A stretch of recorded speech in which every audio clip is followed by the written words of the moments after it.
Hello and welcome to the first Blog 4K podcast, and we're naming this The Forecast. Witty. Yes. My name is Jonathan Palfrey, and joining me today is Lucy Smith. Hey, you right? And we're part of the MGV crew. If you don't know who we are already, we have our website blog4k.com.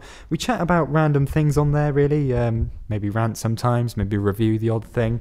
Things like technology, film, TV, sport. That's kind of the areas we cover.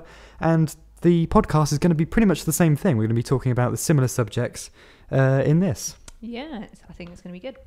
So we thought we'll kick things off with something both me and Lucy watched last night, and that was the new BBC TV series Hunted, which is pretty much the replacement of Spooks, made by the same production company, and, once again follows some spies that save the world. Doing spy stuff. Yes. Yeah, it's about a character called Sam Hunter. She's like this top level spy who does spy stuff, I guess, and she works for a company called Byzantium, if I pronounce that correct. She was doing a mission in Istanbul, I think it was. Yes, yeah. And she ends up getting shot, which is obviously very nice. And we follow her sort of journey, I guess, and her finding out who ordered the hit on her. Was it her boyfriend? Was it her team? Is there something else going on? It's very much a espionage series with a British edge. Yes, and it all started. Like you said, it's starting in Istanbul, Mm-hmm. and something I read actually interesting online. Apparently, they've already commissioned. Before we go any further, they have actually commissioned a second series. Apparently, Wow, already. That's and amazing. it's going to be in different European cities each. That would be each quite series. nice, actually. So yeah. it looks like this will be in Istanbul with London, obviously. Yeah. And then I guess next series will be somewhere else that will It'd be nice to go somewhere be like related. Prague or Berlin or something. Yeah. Those cities are awesome. But I guess before we go too far ahead and already talking about the next series, Yeah. we should talk about the very first Yeah. opening episode.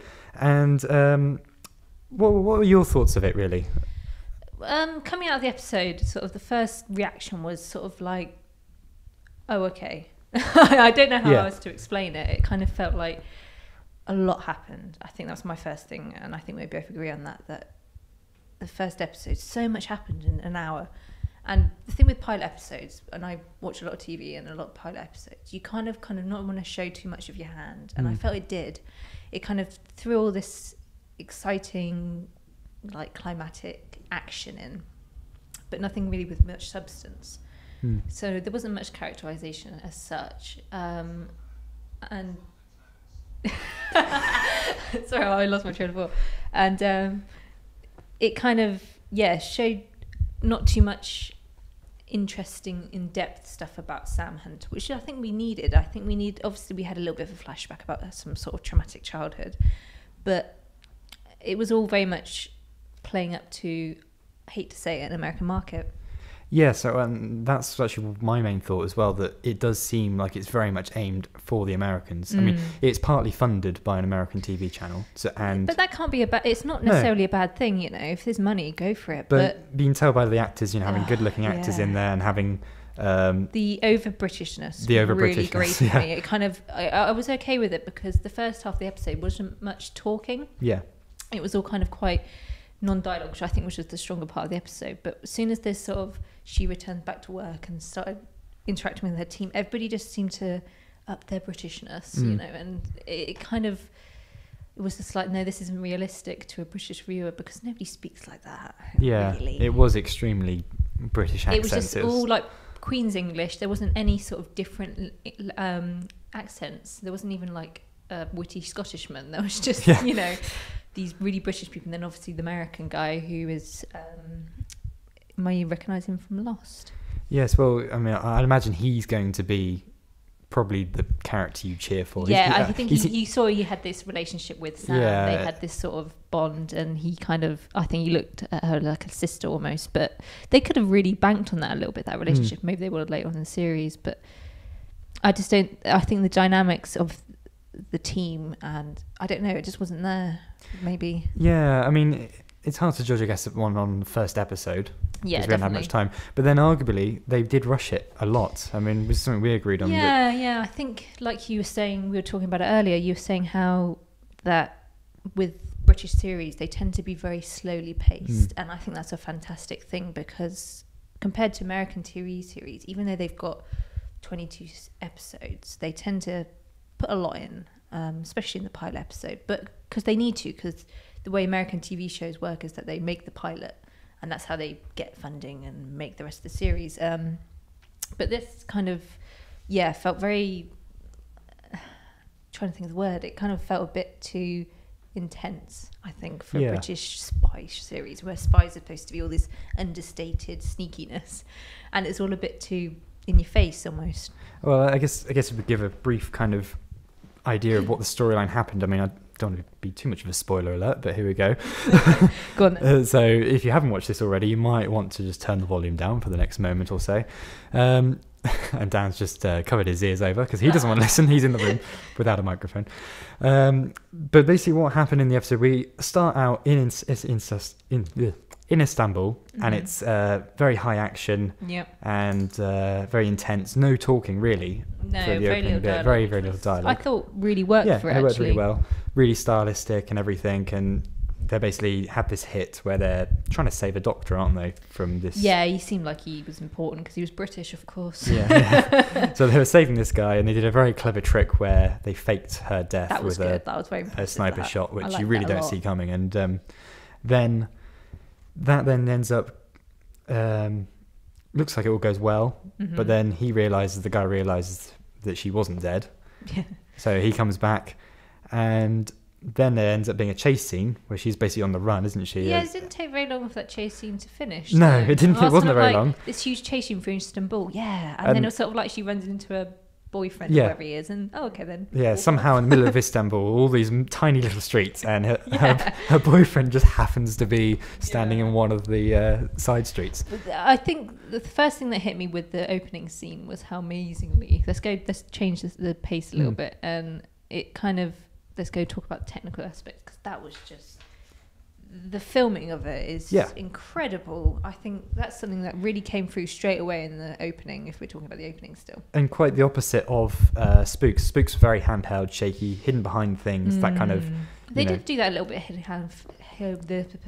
hidden through things, but they did shoot... but it's all very still. It's all very still, very still. Just let the sort of action do the talking. But they did do some awesome tilt shots and Dutch tilts and stuff, especially in the opening when you wake up, when she's like waking up in bed and watching the sky, and there's all those sort of POV shots that are on the side. I thought that was really cool. It's just something that kind of I don't know. It's very spectacle shots, but they kind of worked within the sort of show itself, because some shows they do all this spectacular stuff, but you're like, well, what point? The point of these shots was that everything. It was showing that straight away we were seeing everything from sound's perspective. I think that was important. And of course, as we carried on there, the action then carried on, and we ended up, went to meet her or have a chat with her boyfriend in this random she's cafe. Yeah. No, that's always going to go well. And of course, these guys turn up and try and kill her, but she does some very cool moves to get rid of them. That was pretty cool. And I like the action scenes in the. Yeah, I thought they were really. They weren't too unbelievable. Yeah. And I think they didn't linger them too much. I think they just kind of got straight to the point that she can look after herself. Yeah, I mean, some people complained on Twitter saying it was a bit too unrealistic that like a 5'4", size 8 girl managed to do this. It's a TV show. It's a spy show. How realistic can it be? And you want that, take it with a pinch of salt, I think, with these things. You want your hero to be like that. I thought the burning of that guy and her breaking that guy's neck was just awesome. Yeah. I like the simple things. It was straight to the point. So it started really strong, didn't it? With all this, it started really very well. Yeah, and then it kind of, obviously her getting shot, which was something we knew was going to happen because it was advertised in the telly. But then we had the little bit of a time jump, and her in Scotland, I think it was. Yeah. And I really liked that pacing change, actually. I think it really worked well. Just her sort of doing a bit of jogging and eating Spam. I think it really worked well. And I think it kind of, the lack of dialogue and I think the shooting of that bit was excellent. It was really nicely shot. There was a lot of still shots of just seamlessly pointless things that just to set the scenes. It was like shots of some heather or something, and then shot of a fence or a spider web. Spider web on like a corner of a window. Yeah, really simple things, but just help set the scene and help get the feel of where she was and what she was doing, which I thought was really nice. And slowed the pace down nicely. Yeah. I've lost them. But because from there, while she's up in Scotland, she's obviously everyone else thinks she's dead, basically. Yeah. So she's up there in Scotland, and she's building up her strength. It's basically the whole Scottish bit was a whole montage, really. Yeah. And they used maybe some bit too obvious connotations and stuff with the whole bath, holding her breath under the water, which, quite cool, but then repeating it 3 or 4 times to say, hey, look how much she's advancing. But saying it was a bit too obvious and a bit too smack in your face, but the sort of hourglass thing that was in the opening titles, I noticed, which was quite cool, nice little link there. But I don't think it's anything important. Well, it could be, you never know. And then, of course, she's secretly in her attic plotting. What did you think about the whole her not sleeping in bed and just sort of leaning against the wall? I didn't understand the point of that. I don't understand the point of that either. That is actually something I thought. I missed? When I saw a bit, I was like, well, why? Yeah, I can understand, like, maybe it's just It's almost like I missed an episode where somehow she got disturbed by something. And I guess it's a easy way to show she's not normal, that she's like this ruthless, unemotional spy. But then, if it's trying to convey that, why she got a boyfriend she's going to have a baby with? Yeah, it's sort of, some of these things don't link up. And if you're going to make her emotionally unavailable, make her really emotionally unavailable rather than a bit half-assing it. It's like, at one point you see her training like intensely. So she's obviously very focused, but the next moment she seems vulnerable by sleeping in the corner. Yeah. Another moment you see her eating a ridiculous amount of spam and having a cupboard full of spam. Of course. In another quick shot in Scotland, you see her buying a coffee. It's like, well, some of these, if she's okay about going out to shops, then why don't she just go and buy a range of food other than just spam? Yeah, I think it was they were making these sort of points in not necessarily what she said because she wasn't speaking, but in the way she acted. But then, like you say, they didn't link up, and I'm not sure what they were trying to say with that. And maybe it's I guess it's maybe linked because as she's sleeping against the wall in the corner, she's having these like flashbacks to whatever happened to her as a kid when she was abducted or something. I'm not sure what that was about either. So I guess that's something that will probably be visited later on in the series. Actually, linking on to that, the flashbacks themselves, there's quite a few throughout the whole program. There's probably once every 3 or 4 of them. Once every 10 minutes or so you get another flashback of either a previous scene that happened earlier on or a flashback to her childhood. I wasn't too sure about them personally. I kind of see why they did them, because I think it was to give her an emotional connection to her character, but I still think with them, I just don't feel I warmed to her as a character. No. And I'm not sure what it is about her. Maybe it's just the nature of the story. Maybe we're not supposed to. But I don't know. I think they kind of tried to portray this vulnerability about her so we can sort of say, okay, she's the main character. She's someone we're supposed to sort of root for.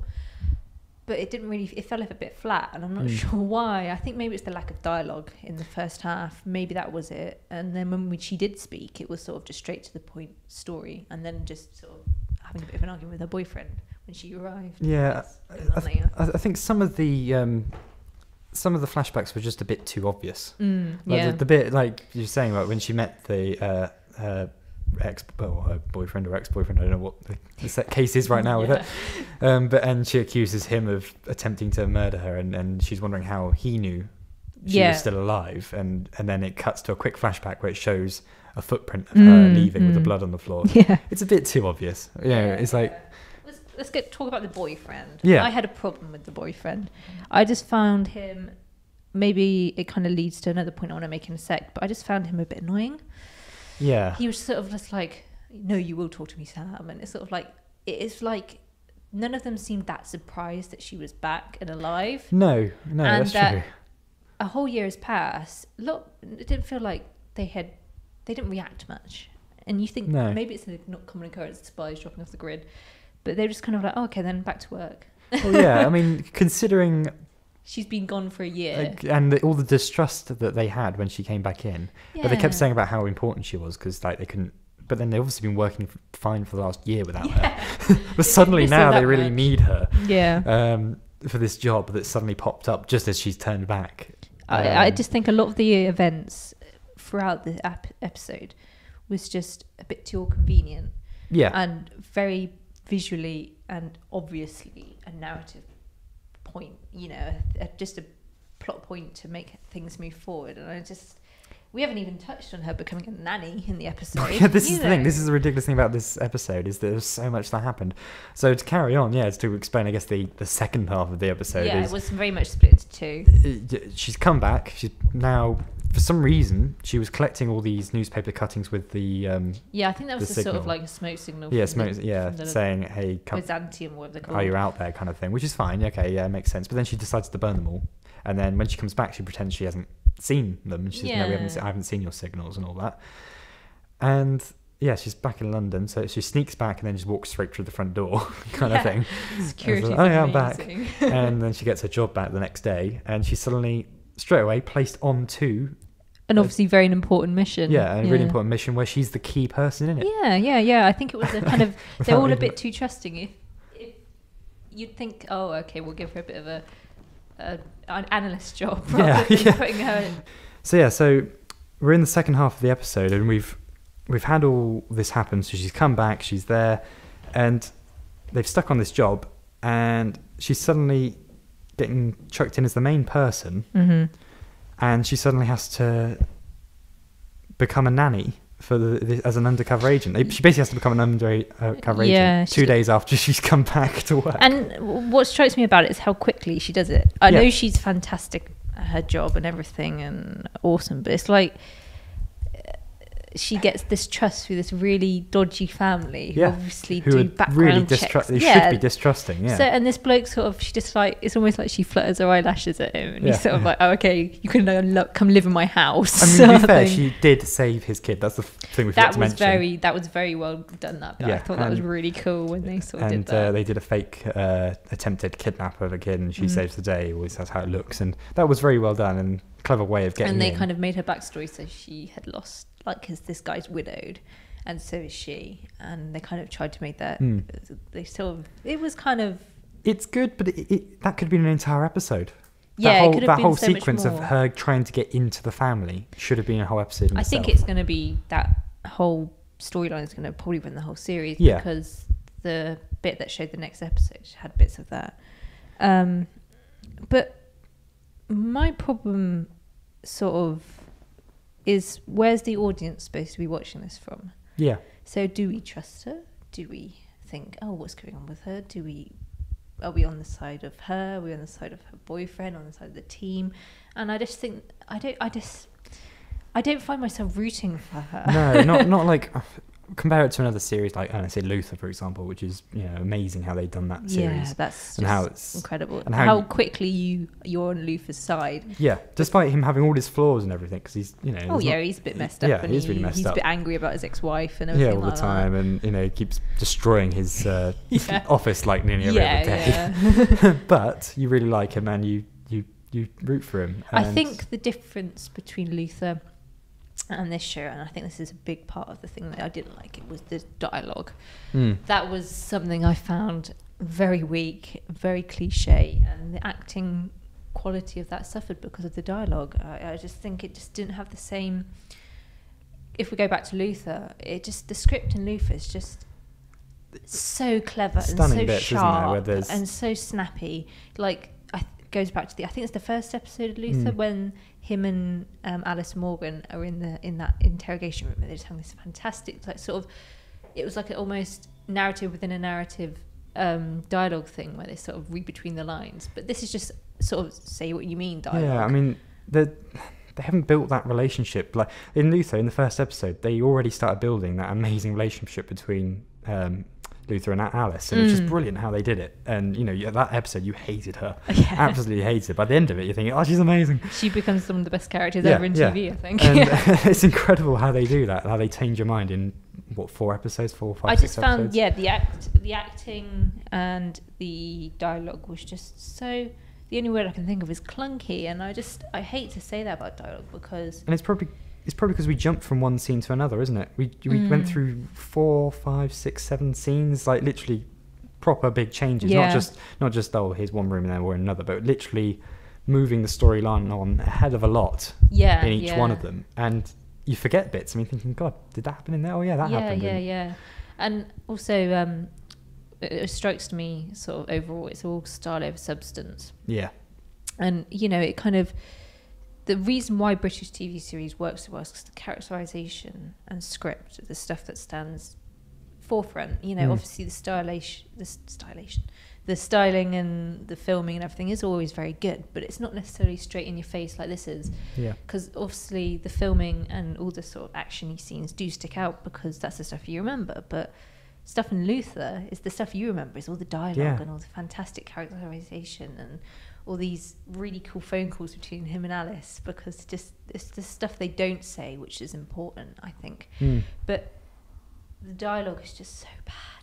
Like, especially it strikes me with her ex-boyfriend, when him and her are having that conversation and he's just sort of saying all these really cliche things. I'm just like, shut up.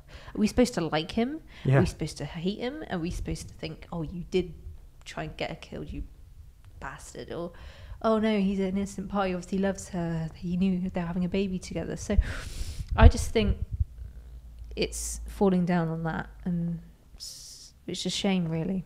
Yeah. I mean, the general idea of the show is great. Yeah, the potential's there. And, I think the story is very good. Yeah, the overall storyline I think is actually really good of the show.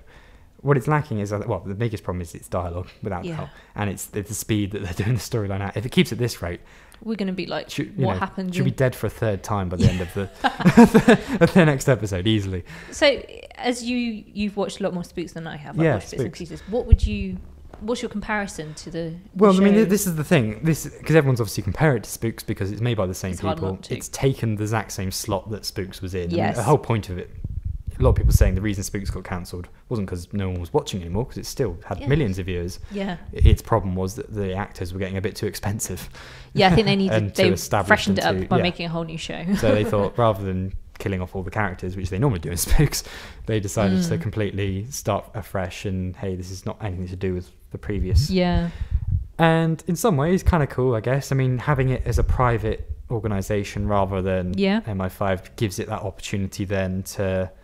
It's interesting how they call it a company as well. Yeah. I think there's going to be hopefully something interesting there. And it gives it more opportunity for having, I guess, less kind of good guys versus bad guys stuff. Although that didn't really happen in the first episode, sadly. No, who was that? What I didn't understand, at the very end of the episode, that guy who walked in the house. Who was he? And who also murdered someone halfway through the episode, which we completely forgot to mention. Yeah, the guy with the eyeball. He killed someone, with the... Who was he? What was his point? I don't know. Oh, no, he was the guy who came in and killed the bartender where she had been. So he's some sort of assassin that's after her. Yeah, he's pretty much. Do something. And I guess that leaves open doors. But it's another thing to add to that episode. You're thinking, God, how many things do we need to take announcement of? So the inclusion of him is a bit random, really. I mean, well, it's just so much. There's another thing to add to the list of things to talk about. And the danger is it's got lots and lots of plot threads. Yeah. There's at least a dozen of them, God, I couldn't even list them all. There's so many. And it's the danger of this with the show is dropping them. And then losing that continuity, which what Spooks is so good for. And another thing we completely forgot, the guy that got killed outside of the thing, he was waiting. Yeah, he got the milk for the other guy. So some other guy died as well. And I'm like, he just kind of got dragged out of his car. So we're looking at so many different, like I say, plots and storylines going all these different ways. It's kind of juggling 10 things. But it's all about the same few people, so it's not really kind of... It's not like you can separate them into like, oh, here's one storyline that we follow. Not like Game of Thrones, but it's very much, here's this family storyline, here's this family storyline. But the thing with Game of Thrones, if we go to another show, it's all really character-led. Yeah, and it's all talking. What happened in season 2? Nothing happened. There's one battle. I think that's pretty much the main thing that happened. And all that was just dialogue scenes. Yeah. And you got so like 12 much. The great thing was, because season 1 of Game of Thrones, you start off thinking, I hate the Lannisters. Yeah. They can burn in hell. End of season 2, I don't know if it's just me, I love the Lannisters. It's because of all that fantastically rich character development where they use events that are happening to reflect their characters. And it's the same in Spooks. I mean, Spooks, I can't think, even when I was watching like the early on series as well, they only really focused on one thing at a time. They didn't have 10 different... At most, there might be 2 or 3. It would start off with the one main storyline, and then you would end up... And over the series, you would grow these other side stories that would then maybe become really important at the end. You didn't realise. You go, oh, that's bigger than I thought it was. With some of the people killing people, you think, oh, God, they're a double agent. Especially near one of the last series. I can't remember which one it was, but... It came out of nowhere. Like half the people died in one episode because it's like, all right, okay, another one person down. That's the great thing. Also, you mentioned earlier when we were talking about it about because it's a main character, we know she's going to survive. Yes. She's already been killed once, so she's not obviously going to be dead. Well, twice if you count the twice, sniper rifle bit, when the couple of minutes we thought she was dead. It sort of, it takes away that immediate danger. Well, I mean, the show is named after her pretty much, isn't Yeah. it? She's called Samantha Hunter, It and it's is. called Hunted. So it's obviously it's about her, Yeah. and the all the blurbs and everything that talk about it is all about her. So what did you think about her as a character? Her as a character, she was pretty good actually. To be fair, Yeah. she could have been in the Spooks crew, and it would have been quite cool. You would have thought, yeah, she's a good. Yeah, she would have person fit there. in with the Spooks. Some definitely. people were complaining about her pouting on Twitter. Some people saying, "How is that not trending on Twitter?" I think as a subject? I saw a tweet, someone saying, "Is there a Twitter account for Mr. George's pout yet?" I think there should be one by now. Probably is after this podcast. I knew Melissa George previously from a couple of things. She's been in quite a few things, little things, but the main thing I knew her from was Alias, which is a very similar TV series. Yeah. Maid woman character. Something bad happens to her, because in the pilot of Alias, her fiance gets killed, and she finds out all about the double agent. The people she works for is actually the bad guys. All very good. It's a J.J. Abrams, of course. I watched it, and it's a very similar aspect because it's the female lead. Yeah. And Melissa George is in season 3, and she was fantastic in it. I don't get the same level of acting as she did in Alias, maybe just because the writing's not the same. But in season 3 of Alias, spoiler alert, she is Vaughn's wife, who's Sydney Bristow's main love interest. And you get this whole sort of, oh, what a bitch, she's stolen Vaughan. But it turns out she's actually evil, even though you're thinking she's evil, but she's not. And that was such a good plot twist, because someone gets sniped, I think, and it turns out it's her. And it's really good. And she really played this sort of evil character well. Maybe it's because she's playing a good character with evil intentions, maybe. But I thought my problem, Samantha Hunter, she was sort of, we didn't really connect with her. Going back to, I probably sound like a broken record, but going back to Olivia Dunham, the reason we liked her so much is because she was so human. She's not perfect. She's crap at shooting. She's a bit rubbish in a fight. But the great thing is that she was a bit, the first few episodes, she was a bit sort of emotionally scarred. And it was, you really felt for the character straight away in the pilot. But in The Hunted, I was just sort of thinking, where's that link with her and the audience? She's a main character. She's an important character. And I just, something missing. Yeah. It's not like she was very good at acting, and I think she really did it well. She really did this sort of silent, sort of emotionally detached spy thing really well. Yeah, I agree. But then I think I don't know, something missing. I think it's probably the script, going back to that. And I think at the end of the day, it was just so fast. I think if you conclude all of this together, really the overall problem with it, I mean, the script was a problem, but maybe if they had more time, because when they did do some long sentences, actually they were quite good. Yeah. When the main head guy, just like, he was saying about how he doesn't like chaos, and that was pretty cool. That was a good line. That was a good bit. That was the best bit of dialogue. It's like, I think you're right. If they had more time to do it, because all the other bits of dialogue that stuck out for me that were bad were the sort of just offhand comments during scenes, and they were just awful. Like that guy complaining about the milk. Yeah. I mean, like, UHT milk. I've had this all my life. In the army, that's all I gave me. That's why I quit the army. Yeah, and I'm like, okay, is this supposed to be funny? Is this supposed to be a sort of irony statement? Is this supposed to be a British statement that we all complain about milk quality in tea? Tea, And I don't know. I just think the dialogue really was the problem, and the pace. I think I could have lived with the pace if they had more dialogue scenes. Yeah, I mean, but then if there were more dialogue scenes, the pace would have been slower anyway. Yeah, they would have had less. Split up they a would little have bit. had time to have all these scenes because the whole thing with the kid and her becoming a teacher for the kid, which is how the hell did that fit in the episode? That was quick. All of that should have been episode 2. Yes, we should have had episode definitely 1. Split it. We could have established who she was in episode 1. We had the cool intro, first 20 minutes awesome, and then the second half could just been about her trying to get back into work, because they would all been a bit distrusting of her, and they would all been like, where have you been, and all that. Because pace is nothing, there's nothing wrong with having pace in a pilot. Going back to Fringe, I sound like a broken record, but going back to Fringe, that is a double episode, that's 1 hour 20, and it's a race against time to save John Scott, so of course it's going to be fast, we accept that. But the thing with they try and fit too much in the pilot episode, so it's sort of like there's all these different chains of paces, like different storylines that could be episodes in themselves. Like the Istanbul bit could have been an episode, her in Scotland could have been an episode, her coming back could have been an episode, and then her going into the house could have been an episode. So I'm kind of trying working out why they shoved it all into one episode and what sort of breathing room there is for the writing. Well, yeah, this is the problem, because is it going to... People who watched it and really liked the pace, are they going to now be disappointed in episode 2 where maybe it will slow down? Because surely they can't keep that kind of pace Well, up. yeah, surely it'll slow down, because it will be in the... We've got through about 10 different storylines by the time the series ends after 6 episodes, say. Yeah. So surely they're going to have to slow it down to a more standard kind of pace where the next episode is pretty much all about her and her being a nanny and discovering a few things and that kind of stuff. But is that going to... I don't know. I might prefer the next episode because of that. Yeah, maybe. But then some people might go, well, why has it lost that pace that the episode 1 have? Because there was a lot of action in episode 1. Yeah. And it'll probably be a bit less and a bit more like spooky chatting and spy stuff. I found with spooks, it's MI5. Yeah, it's very clear. It's very obvious. You know what it is. It's something, even though we don't obviously know what MI5 is, but there's the familiarity. It's like what we'd like to think about it. Yeah, we know it's in the back of our head, but with this whole new random corporation that doesn't exist, or company, whatever, it's sort of like, well, what are they? Well, they almost come across as quite evil, don't they? Yeah, they do seem a bit sinister at times. And you don't really want to. I don't know. It's like.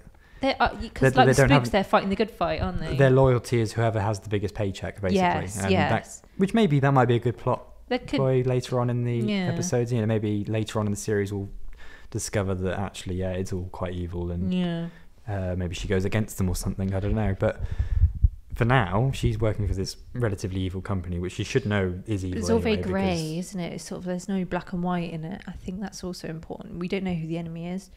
We don't know who the good guys is, because we don't necessarily know. Sam Hunter might not be a good guy. We don't know that. There's no clear-cut definition of good and bad, which I guess can be a fantastic thing if they really, really went for it. If they really went for this whole morally grey aspect, it could have really made the story really different and a bit more unique and a bit more like Luther. Yeah, there's no good guy in Luther, is there? There's no bad guy. Like, look at Alice Morgan. You'd think, oh, what a bitch. She murdered someone. She murdered her whole family. Murdered her family. And we forget that by the end of the episode. Like, she's dog eat the gun or whatever.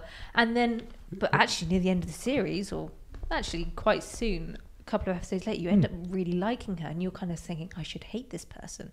So again, I think the blurring of characters can be very good if they had really gone for it. And it's like her boyfriend is another one. I think I've mentioned this already, but he's just although everyone's intentions are very unclear. Yeah. So is Sam going after her boyfriend? Is she going after a whole team? Is she going after who's actually after her? Is there someone else after her? Is she going after her boss? Is she trying to get over what happened to her as a kid? And she's throwing a lot of accusations around quite suddenly, without really thinking it through, or even considering she's been away for a year. She's been in complete hiding. They don't know where she's been, despite it somehow being her old house, which I don't get why they didn't figure that one out. But even if you forget that problem, she's been in this complete hiding, and then suddenly now she wants to reveal herself, and when she does, she goes and accuses everyone, but she won't tell them where she's been. So it's a strange one, really. It's nothing. Like I say, it's nothing definitive about it that we know. And I think they're probably doing it on purpose, trying to see all mysterious and everything. And I don't necessarily think that's a good thing. You need to have some sort of grounds of belief and know what's going on as an audience, or you're just sort of watching events and not getting any connection to them. That's actually kind of what happened in episode 1. Just watching loads of events happen, one after the other. It was fine at the start because it was kind of cool, but as it went on, you're like, okay, now I want to know. I want to know what's going on. I want to know something. I need to know something definite. I think in the sort of grandest scale, the sort of connotations of this show, I think as an American British show, it really shows that it's American led, like we mentioned at the start. And I don't know, it's like, because I think recently a lot of British shows are becoming very popular over America. Sherlock, Downton Abbey, those two have done massively over in America, and I think BBC have noticed that, thinking we need to do something about that and get some more money under our belts. But I think the thing that really worked for British shows is because they don't have all the money. They don't have all this sort of production or awareness of their audience. I think that's where a lot of American shows fall down. They have this awareness of their fans the awareness of with stuff like Twitter and stuff, so they know who they're playing to. But with British shows, because they film it all at once in the summer without any outside influence, they kind of their own little bubble, and the writers and the storytellers, and the directors are doing what they want to do with the show. But because obviously now this is American backed, it could be kind of again playing up to the audience a little bit, and I don't think that's a very good thing to do in any way. It is almost like they took the spooks concept and then said to Americans, what do you like about it? What do you not like about it? And they've listened to them, and they've gone and said, okay, let's put in these elements to make it a bit more American friendly. Because I don't want to sound like I'm being really like mean to Americans. No, because it's great TV series. 24 is awesome and things like that. 24, Fringe, you know, there's millions of TV shows I love, but they have a very different way of looking at TV series, and they deal with TV series a bit differently.